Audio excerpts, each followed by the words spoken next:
So with everything that's going on in the world these days, with the health concerns we've all dealt with in the last couple of years, and with the shootings and just all the madness that we've been dealing with, we want to talk a little bit about mental health, but look at it from a perspective of what is the average person that's not in that industry? What do they need to know? What can they look for? With you being a professional in the industry, and for many of you know, Maxine being the co-host, this is what she does. So let's just start with simple idea of what actually is mental health. It's a good question. It's kind of a broad question, but I would say that, and there are many different definitions. But I would say that a general rule of thumb is not, are we experiencing a variety of emotions, or are the emotions uncomfortable? We all have discomfort in our lives. It's our emotions are on a whole continuum, a whole spectrum of normal. So having a wide range of emotions, some of them being great and some of them being not so great or quite unpleasant, um, is within the range of normal. What we find, and the way that we start to gain some sort of an inkling that there may be something bigger or more pathological unfolding, is, I would say, a good rule of thumb is the degree to which it causes one distress or discomfort in their daily functioning, or disruption in their daily functioning. So, um, for example, if somebody, God forbid, goes through a loss, let's say the loss of a loved one, they're going to be sad. Yeah, That's normal. That does not represent a mental health crisis. What it represents is the normal range of emotion within a uh, unfortunate or painful period of time in one's life. absolutely. So the DSM, which is the guidebook for mental health, that's what healthcare professionals go to for diagnostic criteria. It actually lays out different criteria that has to be met prior to saying that something is an actual diagnosis. So I hope that that answered it. Well, I think so. Not being from the industry and not, it from a coaching perspective, for all the years that I've done it, I've come across a lot of information on mental health. I am by no stretch of the imagination a pro. And let me say this very clearly here at the beginning. This is a podcast. This is not medical advice. Okay. So even though Maxine is a professional, this is not medical advice. So we're going to talk about if there's something going on in your life. We're going to be talking about that today, and looking at some resources of where we can go, the kinds of people, places we could look, who we could talk to, and just how we can deal with things when it's not severe on our own. Like, that's the whole point, is from a mindset perspective, how do we look at mental health from our own viewpoint? How do we grow in a way that helps us recognize mild and or potentially growing mental health concerns in ourselves or in others, in people we care about, and what can we do about it? And I know some of the research I did was saying that there's well over 40 million people in the United States alone that deal with mental health. And there's just a variety, and there's so many of them that are really common. So I guess the next question that would make sense, or hopefully make sense for the listeners, is what are kind of the more common ones that maybe we think of? Because I know there's a ton of misinformation out there and people don't really understand it. I figured that out doing my own research as well. But what are some of the more common ones that most people deal with at some level? Yeah, I would say the among the most common that I see um, would be anxiety and depression. You know, those are very, very common mental health diagnoses that sort of creep into our our way of being in the world and our experiencing discomfort. I think, there are obviously the bipolars, and by the way, even within anxiety and depression, those are very broad categories. They each have specific criteria as well that break down into um, single episode, or whether or not there may be psychotic features attached to them. So it does become a little bit more complicated. But I would say just garden variety, anxiety, and depression are the things that are most integrated and kind of creep into everyday life for many of us. Yeah, that makes sense. I know myself in my family, I've experienced depression with different family members. Anxiety, I've known a lot of people. I never felt I had depression or anxiety for years. I just thought, hey, I get a little nervous, I get a little excited. And I do understand that, like when they, I don't know how it would be said, when they hook up uh, meters or electrodes to us, right?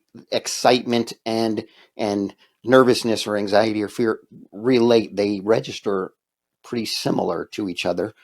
So I never recognized it, and I thought, hey, everybody gets sad. I never considered that I ever had any level of depression or even anxiety until I really started looking into it, and I realized, holy cow, almost everybody I know deals with this. Yeah. I'm a playful person, so I'll try to crack jokes about it and make light of it. And you know what? That's okay. I believe, and maybe you have a different opinion. Um, it Sometimes we need to lighten the message or the feeling we have about a serious subject, but then there's a time to actually do something. So for someone like myself who's not in the industry again, and though I help a lot of people through coaching that deal with that Yeah. certain Yeah, aspects you of do. that, um, but from a more serious standpoint or even a mild standpoint, how do we recognize the difference? You mean when it becomes something that is pathological versus something that's just sort of a nuisance that's kind of more transient? Is that Yeah, what you're asking? yeah, something where, like, hey, you know what, if I'm feeling really down for a day or even a week, if I lose somebody or a period of time, right? Everybody experiences it different. Everybody has different ways of soothing themselves and trying to get over traumas or depressions or whatever, whatever it may be for them. But just in general, how do we know the difference of, okay, this is mild, this is normal, what can we look for so that we know, all right, this is getting beyond something I should be handling my for myself, or maybe a loved one. Maybe I should step in and help this loved one because this is maybe going a little beyond mild. Yeah. Again, this is really where we look to the DSM, the Diagnostic Statistical Manual, for the criteria in order to be able to identify, it has this gone into an area that is no longer just uncomfortable, but and will pass through it, but rather this, I may need some intervention. And if God forbid, as we use that example, that somebody experiences a loss, if they weren't grieving, if you didn't see sadness, if they were just continuing without hitting any sort of discomfort, that we would look at almost as pathological. There, that would raise some red flags, because there is a normal behavior and anxiety, depression, other uh, types of discomfort that one experiences with unfortunate life circumstances. So it is when it hits either a threshold of difficulty in functioning, and also the length of time. And there are specific criteria and symptoms that we look for to say, you know what, this is more than just that, right? Again, grief is grief, and we all go through it, and it's terrible, and it comes and it goes. But if it comes and it doesn't go, then and we use diagnoses in order to be able to gain a better understanding of the treatment plan, because having a diagnosis can be very polarizing and very um, stigmatizing. And we talk about this often in the industry, how stigmatized mental health diagnoses can be. So Yeah. using a diagnosis, we use it mainly to be able to have an understanding of what this may encompass and how do we treat it. Hopefully, listeners are getting a little bit of better information than what they're used to hearing out there. So, look, I'm a guy, right?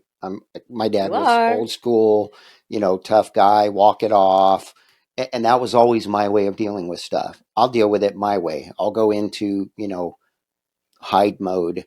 I'll anti-social mode for a while, or what I call, you've heard me say it before, angry Michael. Right? There was a couple of different time frames in my life where I didn't realize what was affecting me, but I became an angry person. I was. It's funny. A lot of people still thought I was, being nice, but um, I'm sure you were. and loving and caring. But there were some things that some situations where I just wasn't, and it went on for a very long time.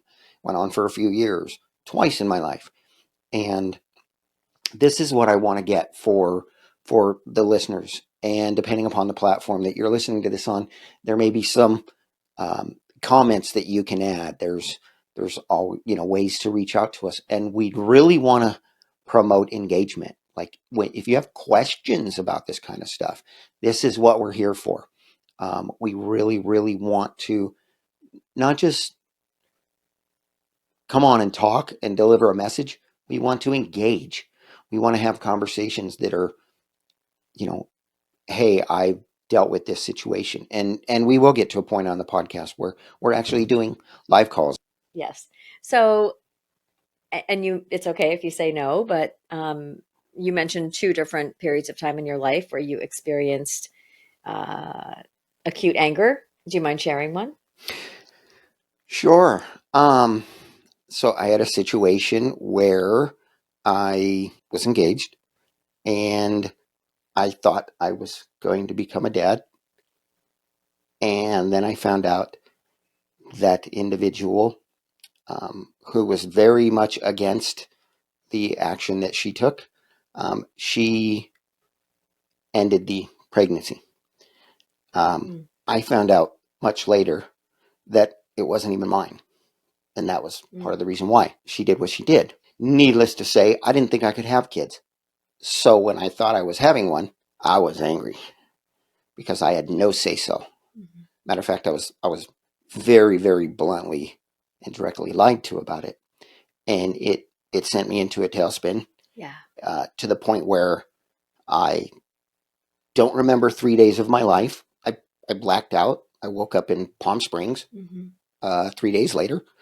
Have no idea what I did. Um, Lost my job, obviously, because I no showed for 3 days straight. Hmm. I wound up walking away from my cars, my house. I just called the banks and said, take them back.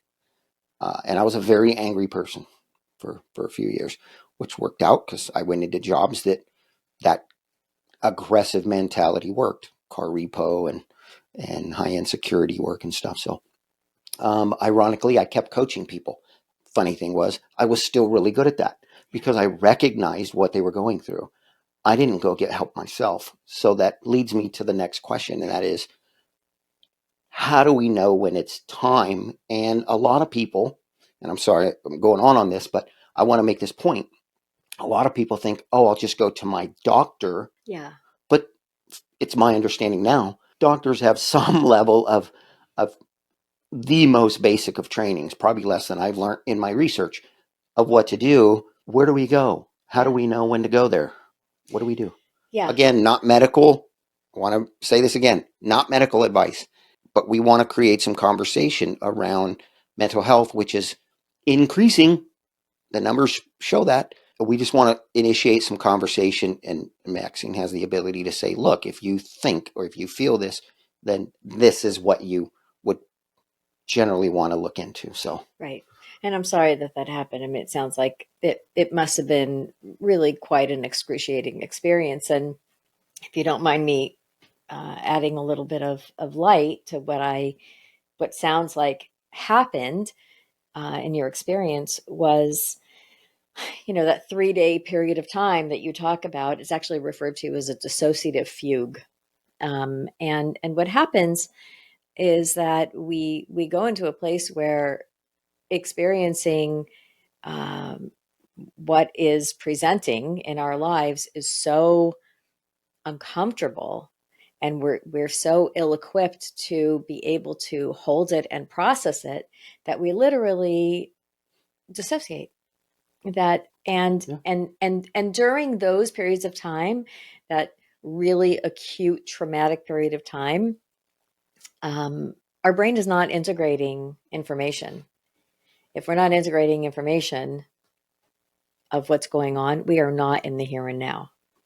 We are not in the present time. We are not able to gauge what's going on in our lives. Um, we are not keeping track of time. We are not able to be grounded in our life on life's terms. Your brain had a singular focus. And you were talking about, how do you know when it's time to get help or get support? That would have been a time to get help or support. That would have been a time where, yeah, had you been, with family members or friends or colleagues who had an understanding of what was happening in your life, and likely you didn't share it with them, um, that would have been a time where they could recognize the signs of mental health distress. It's interesting that you refer to it as anger. Anger is not a primary emotion. It is always a true, secondary emotion. true. And so the question really would be, and it's interesting because oftentimes in men specifically, when we are looking at different diagnoses, we base it on a sometimes on different criteria. One of the criteria with men in in diagnosing depression is agitation, anger, right? You think, oh, Yeah. depression, you're going to be weeping, you're going to be sad, you're going to be sleepy, um, in your No, bed. I was Not, pissed off. yeah, Period. right. I was. So if we really break it down, if we really, really broke that down and went into what was happening, my guess, and we don't have to com- completely dissect you here, but my guess is that the primary emotion um, was fear, um, and likely sadness. Yeah, yeah, So absolutely. anger, right? Why do we use anger? Anger is that emotion that we use in order to rev up and to accumulate enough energy to go into action, Yeah, to be able exactly. to protect ourselves. When do we protect ourselves? Yeah, When we are vulnerable, when we are vulnerable to the elements or to people who are not caring for us, um, we are likely fearful. yeah, Um, yeah, and that for sure that was my situation there, and I understand after that experience. Um, that was one of the experiences that caused me to try to learn a little more about it. I'm not going to make you tell over the seconds. It's okay. Thank you. But I do Um, appreciate that you were willing to share that, because I think people, I think it's often very comforting for people to hear anecdotal representations from other people in order to be able to identify those things within ourselves. yeah, yeah, and I understood that. I've understood for years that anger is usually the sign of something else going on, Yeah. right? It's our way of coping with some other stress, type of stress or stressor, um, trauma, what have you, in our lives. And we know that happens more often than not with men. But what are again? I want to speak to the listeners and say, okay, here are a couple more things that are very common Mhm. that maybe you see, and if you recognize them, here's the type of thing you should do. Is it go to my physician and Yeah. tell my physician, hey, I'm really feeling this. Where do I go? Or, I mean, now you see this all the time on commercials that, Yeah. hey, if you're feeling this, call Yeah, this yeah, number. yeah, And there's all yeah. these groups I out have a there. lot of opinions on that one too. Well, So, we want to get into those because, the reality is we don't know. And that's why they market that way. They know that we don't know what to yes, do. that's And right. so they market to, I'm not saying by any stretch of the imagination, these companies, these agencies, these groups and people are not trying to help people. I'm not saying that they're not capable. I've never called one. I don't know.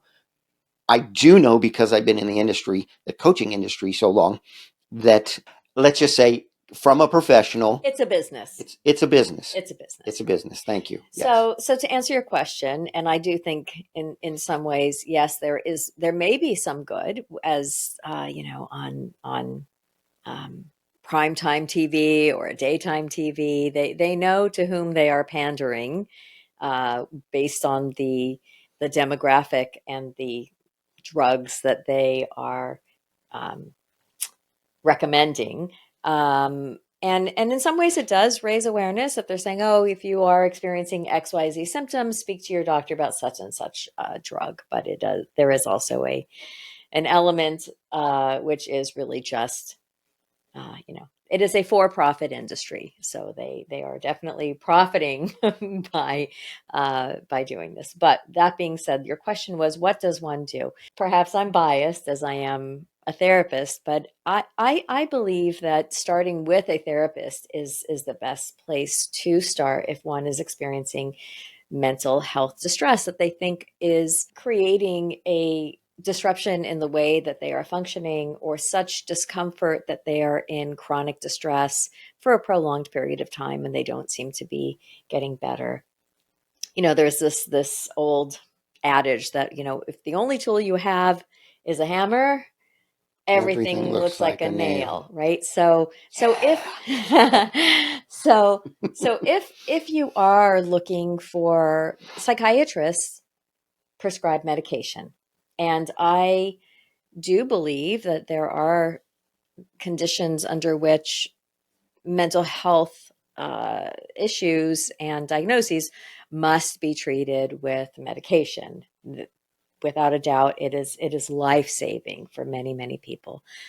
And then, but there are those cases where medication can be prescribed, but if the core of the issue is not addressed, is not processed, is not explored, then medication alone won't cure it. And in fact, one of my specialties is working in the field of addiction. And, many people come by it very honestly. They are in emotional distress. They are prescribed medications to help them with their depression, to help them with their anxiety.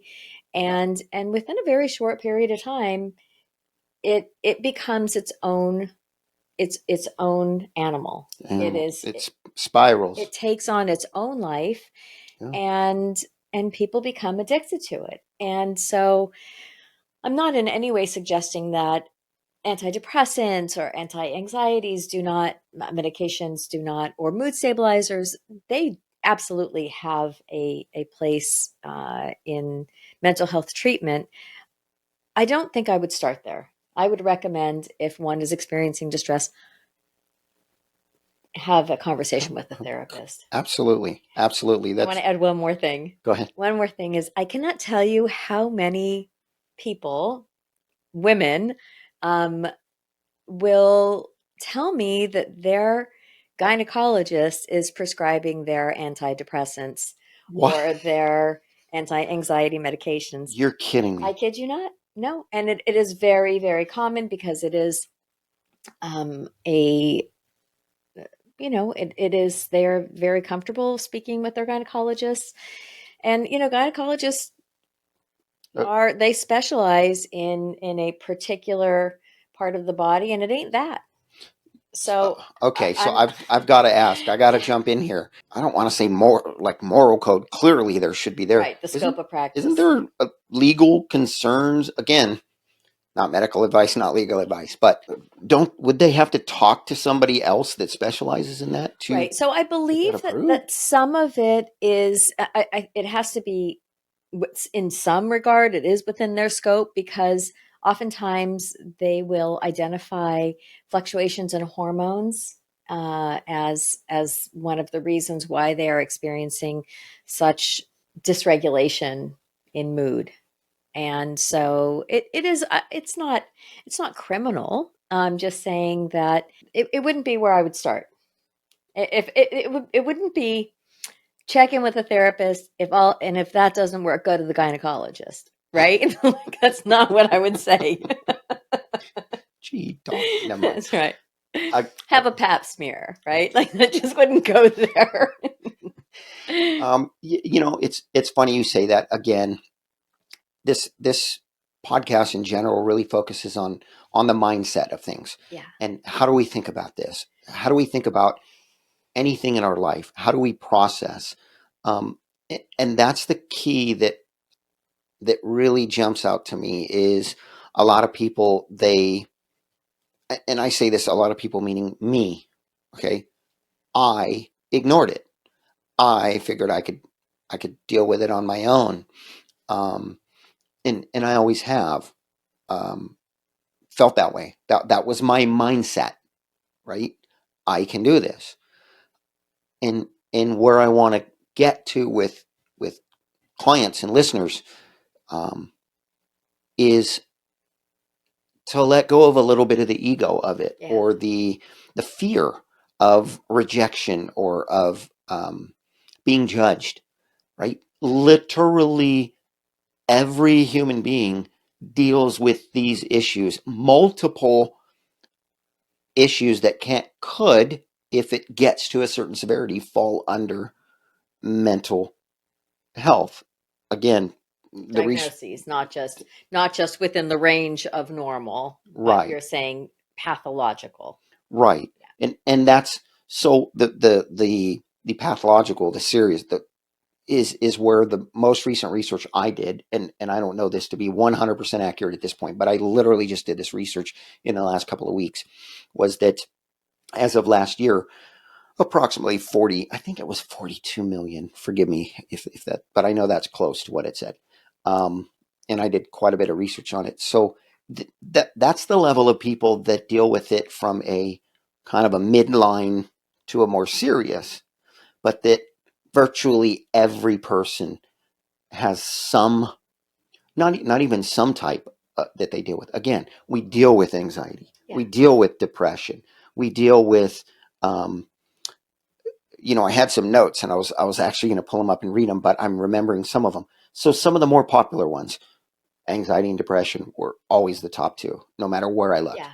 Right? Well, Like, they're the most um, integrated of the mental health disorders into our vocabulary. So people are the most familiar with those diagnoses, with that experience, and I think they are the two least stigmatized diagnoses yeah, that as that would well. make sense. Yeah. That's a good way to put it.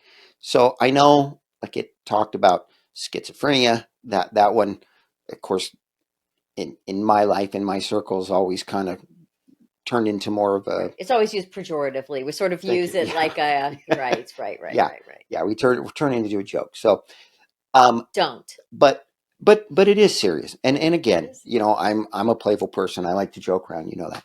Um, but there's a time when things need to be taken serious, and then so I know traumas are such a wide area of conversation, and specifically, and we were speaking the other day about this, the difference between trauma, or a trauma, versus, as an example, and I'm going to say this right this time, PTSD, Do you post want traumatic do stress you want to disorder. share how you said it the last time? PSTD. Yeah, it's not Yeah, it's not a PSTD. No, no, PSTD, it's not. though that would probably give me some trauma. Luckily. Yeah, and you know what? We won't, maybe we'll bring on some other kind of expert to talk about that, because Yeah. that's a very serious We'll topic. get the OB, the Yeah, gynecologist who's the guy, prescribing that. That's bingo. right. I was in shock when I found out what the numbers on those are these days. Wow. Um, back to our subject, which again, this is a every Monday show now, Right. so we're going to be talking about all of this. But it was um, like if it interferes with your life, right? Your thinking, your processing, your being able to get out of bed, right? A day or two, hey, we get it. You have a massive loss, you know. I mean, I admitted when my mom passed away, and I was super close with my mom. Yes, mama's boy right here, admit it. Um, I was at work the next day, but we knew for years my mom was going downhill. And I had a conversation with my mom, and it was that when she said, I can't do this anymore, that no matter what my sisters or even her sister felt, um, that I would push her a little bit and say, are you sure, mom? But when she said I'm done, she was done, Yeah. right? Yeah. I was at work the next day. Right. Some people they just can't do that. So what what else, and again, we'll continue this conversation into other areas. What can we look for as, you know, Coach Michael on the street? How do I know, how do I really recognize within myself or specifically within loved ones? Yeah. By the way, I mean, what you're describing, and this is very common, and I think oftentimes people feel a certain sense of guilt when a loved one passes away, especially somebody who's elderly, who's unfortunately dealing with a prolonged illness. Um, my guess is that you were grieving for a long time prior to your mom passing, Oh, and in situations like that, many that years. actually has a diagnosis as well, which we think, well, why am I'm grieving, but my mom is still alive, right? It's called anticipatory grief, I've right? I've read about that. I forgot Yeah. that term. Yeah. So that oftentimes people actually experience some relief when their loved one who's been suffering for such an extreme for an extremely long period of time um, is no longer suffering. It's and a lot of the processing has already occurred Occurred. through the anticipatory grief. And then It we doesn't feel have to guilty buy. because we feel relieved, Yeah, right? you could, you I could. mean, I've come across a number of people that felt that way. It Yeah, was a few months ago. I had a conversation with a friend of mine, an ex coworker from one of my jobs, good friend of mine, and and he said that. He said yeah. I felt relieved and I felt guilty, Hmm. about that. And of course, I asked, was he, to what level, to what extent was he talking to anybody? Um, and it wasn't really serious. He knew why he felt guilty, and he had conversations with his wife about it, and they talked about it, and his siblings. Hmm. And that's the kind of, to me, those are the kind of things that we should be doing, right? If I see that, my sister or my cousin or my good friend is going through some troubles, and it keeps going, and they're just not their normal selves. My suggestions when I talk to people is just have that conversation. Be that. So there's a big difference between sympathy and empathy, right? Um, be that person that can have that conversation. Maybe we'll get into that on a different show, a different episode. But be that person they can talk to and guide them. So again, are we guiding them to, hey, maybe you should set a doctor's appointment and just share what you're feeling? Yeah. Yeah. So I think to go back and answer your question, which was, I think, if you can remind me, the question was, when do you know if it has crossed over into a pathological experience versus not? Was that the question? But yeah, a point where hopefully before what can we recognize before it gets to that point and say, I want to stop this before it goes there, right? Or I want to help you stop this before it goes there. I think, one of the things that I ask clients when they come in and they describe a way of being or some way of functioning or some discomfort, um, we take a history and I ask them, well, how long has this been happening? How long has this been going on? How long have you been experiencing it? And based on what they say, we're able to gauge a little better understanding of really what their baseline is. Yeah. So there are those who sort of ride light in life. We know them, they just kind of bounce through life and things roll off of them, and that Yeah. has something to do with their disposition, just their way of being, personality, and then there are those that just have the weight of the world on their shoulders, and they just, you know, so it it requires. I wish it were a very simple um, one size fits all um, answer, but the reality is that it's very individualized. In Yeah. fact, here's a funny story. So I'm of Jewish descent, and when I was in graduate school, I found this to be very insightful and reassuring in a terribly unfortunate way. But so we were learning to administer different types of psychological assessments, and we came to this one particular assessment, and the person who was doing the assessment said, so the average range, most individuals fall within this range and this range, whatever the numbers were, and that anything within that range is average and normal, unless you're Jewish, in which case the range for anxiety skews much higher because it's cultural, it's transgenerational. It literally is in our DNA. It is both Yes. in our DNA in transgenerational trauma, so it is in our biology, in just in the way that we are, in the way that the genes have been expressed through life experiences of my ancestors, and it's also in what was modeled for me in my home. And just, I want you Yes. to know, I did apologize to my children. I did apologize with a very whole heart. If you're, I know you're listening. I know I Tell did. me if she didn't. I did. Teasing. I gave them some. I always say I gave you good eyebrows, though. Like that, you got they all have good eyebrows. Yeah. But they also have my anxiety, and that is, you know, Yeah. And it's funny you say that because I have the different sides, and I can see those now. Especially over the last, I don't know, I'd say 10 years, but no, maybe 8, and then specifically over the last 2 or 3 years, where I really recognize the traits that I got from my parents. yeah, The depression and the expression of that coming out in anger, mm, even from my mother. I'm going to say it this way: depression, which expressed itself as frustration, hmm, which then turned occasionally into anger. yeah, Um, and for my dad, again, old school, tough love, right? So those that knew my dad knew that, like, he loved people, like he really had a good heart. But the majority of people that came across him could recognize that, and then every once in a while you're like, whoa, where did this guy come from? And it was anger, and it was frustration, and it was just a whole different person, and I didn't understand that when I was young.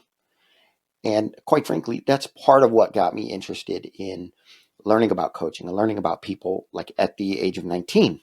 That's what got me started in that. And when I got introduced to Tony Robbins, I was like, wow, I got to learn about this stuff. This is amazing. yeah, And because I wanted to figure out, why in the world did it take until I was 18 years old for me to feel like I had a relationship with my dad, right? We won't get into that, but that's a whole nother segment. But look, my point in all this is, if you're for those listening, watching, what have you, this is common.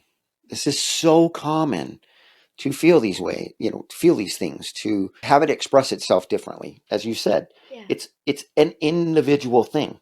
We want to be resources for that.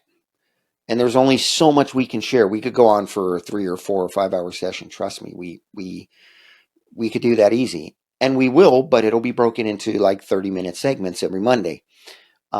Because there's so much to talk about, and not just theory.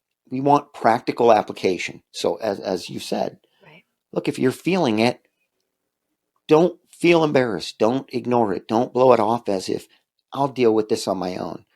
Go ahead and talk to somebody. Most insurances now, right? They have plans that cover some level of call in and get some help. Yeah. Right? I mean, most insurance policies do have um, a carve out for mental health. Many employers also recognize the importance of mental health, of mindset, of and many actually integrate it um, into their policies for their employees, where they will bring in somebody who will do some meditation, some mindfulness with them, provide resources for mental health providers.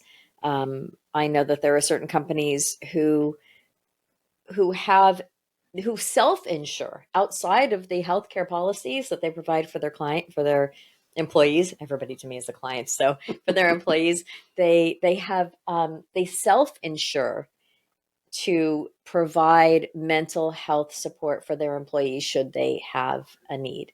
Um, but I do want to go back. You know, I apologize to my children in advance for using them as material.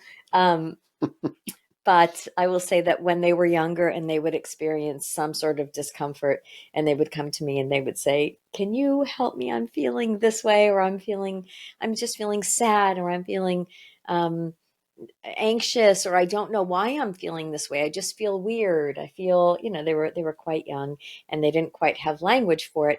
It's really important to have language for it. It's really important to be able to lean in and to say, this is what I'm experiencing. By the way, it was almost always as the sun was setting that they would start to experience those feelings.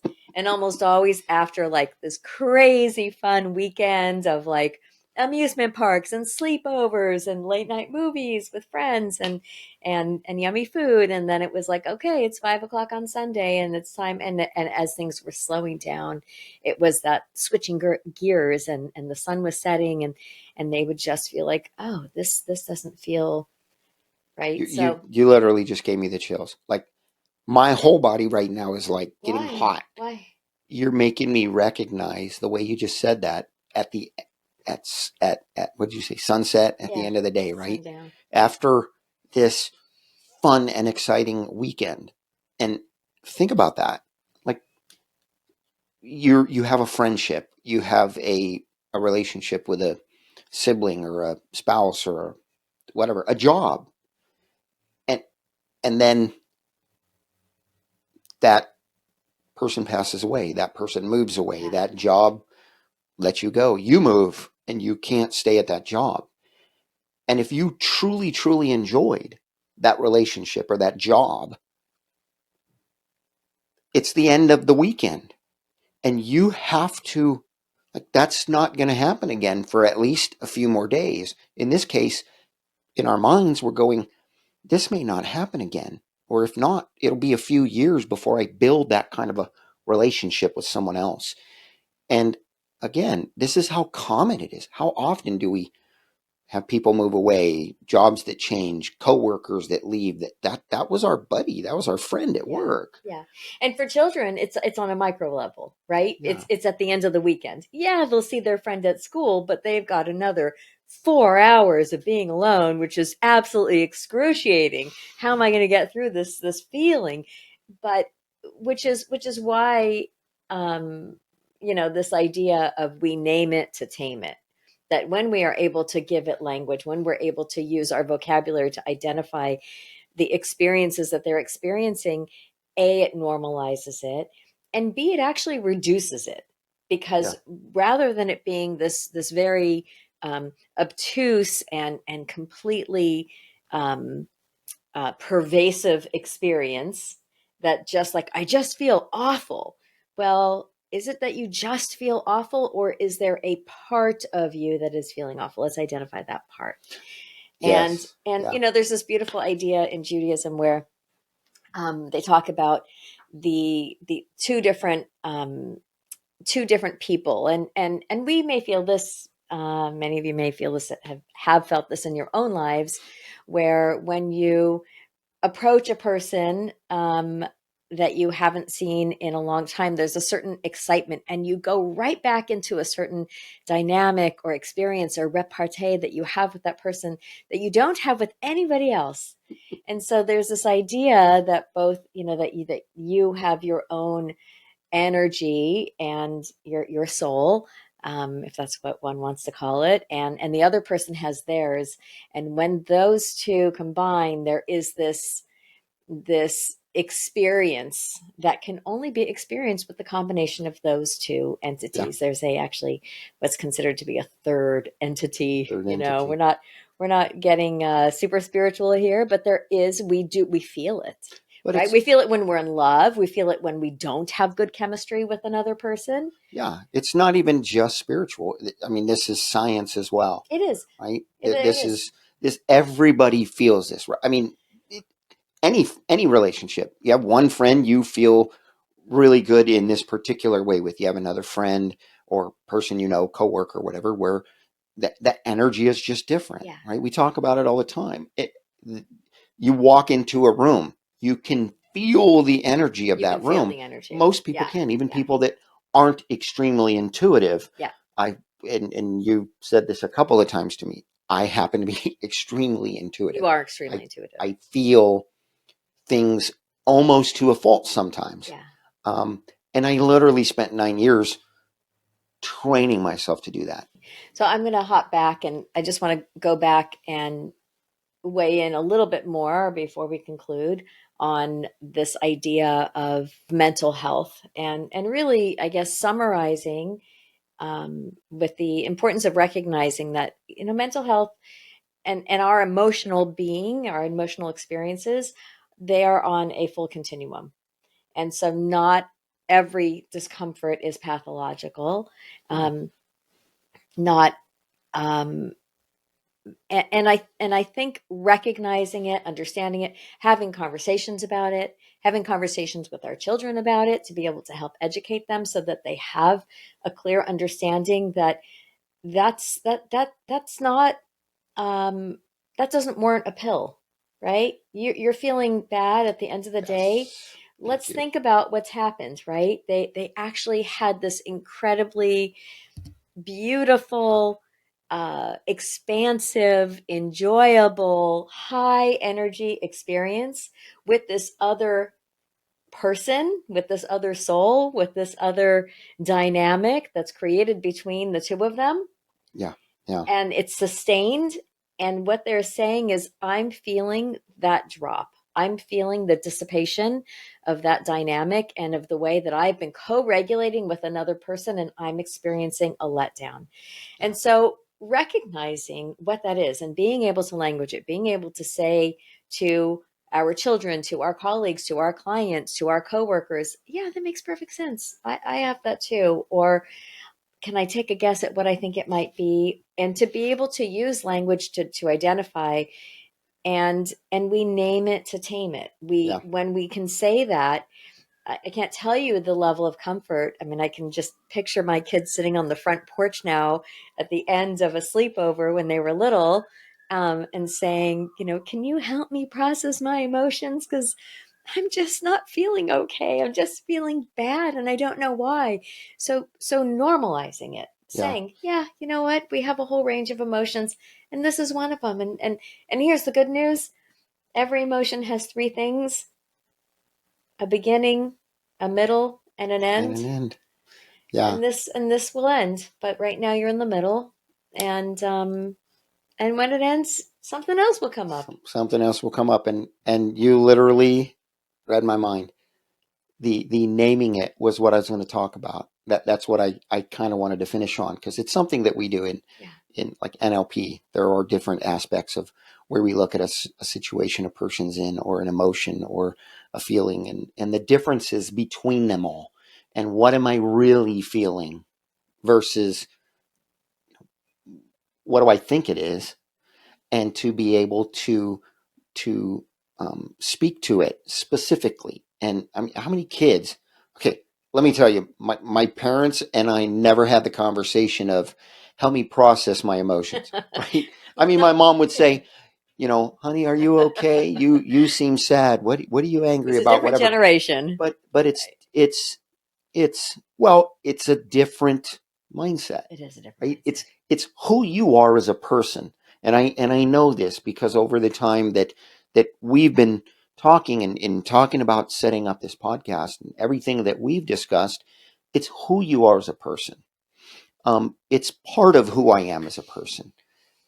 From a different perspective, definitely not a clinical master's level perspective by any stretch or knowledge base, but Well, you're pretty knowledgeable. um, well, I spent 30 years learning about it just from a worldly experience, but that doesn't mean that I don't struggle with these things. As they say, the cobbler's children are the worst shod, right? Or Yeah. the mechanic's car always breaks down, or if, whatever. There's a I don't know dozen what that means sayings, for my children, but yeah, I you hear know. you. Um, and the reality is, just because we're good at helping other people or recognizing it in other people doesn't mean we're good at dealing with it ourselves. And that's part of the core of what we want to do on this podcast, is to say, look, we want to look at everything from a mindset perspective. If you're willing to step back and say, I want to level up, I want to level up my mind, my thinking, my life, right? Everything, my friendships, all my relationships. To me, everything boils down to mindset and relationships. Yeah. And when we can recognize that, and we can look at it or we can look at mental health from that perspective and say, I want to understand this more. I want to because that's what's going to help me learn to be emotionally intelligent. It's going to help me level up in that range. It's going to help me, be there for the people that are important to me. It's going to help me through my challenges, Yeah. recognizing what it is, and the different levels that it comes in at. So, I was just share going to add anything else? on is, because again, this is really about it really is about mindset, and I imagine myself sitting on that front porch with my children who were then young, and being able to illuminate for them what may have been happening, and giving them more insight into, well, this is what might be happening. Does that sound right? Does that feel like it fits Yeah, for you? And saying, going on that exploration, it didn't change their feeling of letdown. It didn't change that their feeling of, good point. my friend is no longer here, and now I've got to like prepare for school tomorrow and take a bath and eat dinner and brush my teeth and do all of those, pedestrian mundane things that I had to do, and it doesn't feel as good as the weekend felt. Right. But what it did do is it gave them a different mindset. It gave them a mindset of, okay, this also is part of life. And Yeah. that is so important, to adjust the expectation and to recognize that there is a certain beauty in having that full range of emotion. But it really is, once we were able to illuminate that and say, this is normal. Of course, it makes perfect sense that you would Yeah. feel this way. I also felt that way. The feeling itself didn't change, but the way they felt about the feeling changed. And that's mindset. That's mindset. There you go. So, well, obviously appreciate the insight from your level With of it. It's pleasure. it's an it's an area that I want to get better at. Again, this is the kind of conversation we're going to be having every Monday, and we want to do practical application. So, summary of that. Look, it's normal. We all deal with this. Yeah. We all see family members and friends and coworkers deal By with the this. way, there is actually a diagnosis if you are not feeling emotions called anhedonia, where it's the absence of feeling. Well, it's really the absence of. We'll just leave that there. But yes, but We'll you come back want to to that. feel that. You want to feel a broad range of emotion in your Yeah. life. We are going to come back to that, actually, because over the next couple of episodes, we're going to be talking about the more common ones, digging a little deeper into what to look for, a little more practical application. Um, some of the ones from the anxiety and the depression and the PTSD. Um, and PTSD is not funny. it's not funny. Um, and while we won't get into that, I know I know a lot of people, primarily men, that deal with it from military. Yeah. You know what? We'll save that for the next episode We will. But because I'm going that to give goes a little deep. teaser because I think what happens is that it becomes, if we don't have these conversations, people don't recognize that it's pathological. They don't recognize that it is so prevalent and that it has really hijacked where they are in their life and what their baseline is. So that's why Yeah. having these conversations is so important, to really put a spotlight and give the attention to these types of symptoms so that people can get help. Yeah. Yeah. So again, not sure what platform you're going to be seeing this on, but if there is a comments area, um, we will be running these on YouTube, on Spotify, on all the different Apple, all the different platforms. Please, please, please reach out to us as Yeah. platforms continue to offer engagement, as we shift and we grow in the podcast, and we begin to have live callers call in, or have people call in and do recorded calls as well. We'll look at all these different options. We want your engagement. That is the whole point. This is not for us to get up here and just talk, or talk to each other and share this information. It's to allow you some additional knowledge that most people don't have about these subjects, some resources. And even if we're that first resource, to say, hey, I just want to talk about this. What does this sound like to you guys? Again, I'm going to finish the show with it today. It's not medical advice. Okay. It's simply a conversation that will help you understand that maybe that is something that you or your loved ones should look into. Right. So again, we appreciate your time. Jump in the comments anywhere, any way that you can, and come back next week, and we'll be talking about some of the more common ones a little deeper into it, and we'll be responding to any comments that we get that are available to reach out and comment on and help people with. Yeah. So And if anybody is really having a difficult time and does need, I know you mentioned this is not medical advice, but if you do recognize or believe that you are in need of medical advice, then send an email, send a message, and um, include where you're located, and we can send you some resources in your yeah, area.